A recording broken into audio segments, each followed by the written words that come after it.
Pang-pito. Pang-pito si Boboy. Pang-walo. Si Janet. Pang-walo si Tita Janet. Oh. Pang-siyam.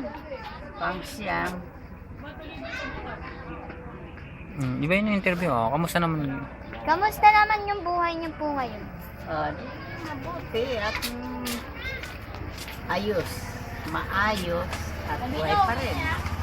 Kahit na ako'y 74 na, at least buhay pa ako hanggang ngayon. 74 years old.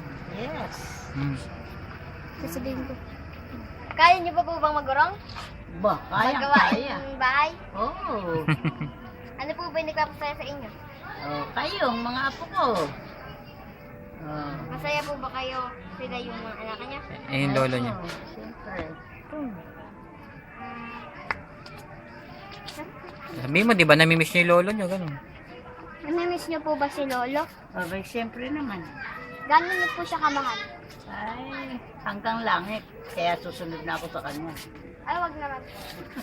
Malamig po ba't kayo nakaganyan? Ha? Malamig po Oo, ba? giniginaw nga ako kaya hindi ako nakapag-urong. Giniginaw ako eh. Kalusog niyo po. Okay lang po. Doon po sa baba. Walang Op, anong taon ngayon? Anong taon nga yan? Ah. Ano ba? Year ano ngayon? 2003. 13. Ay, 13. 2013. Papanganak pa lang ako nun.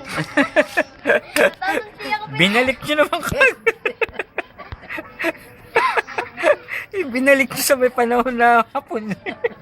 Papanganak pa lang ako nun 2003 Ay, naku, mabibero Wala ako sa pang inyo. isang buwan sa Amy nun.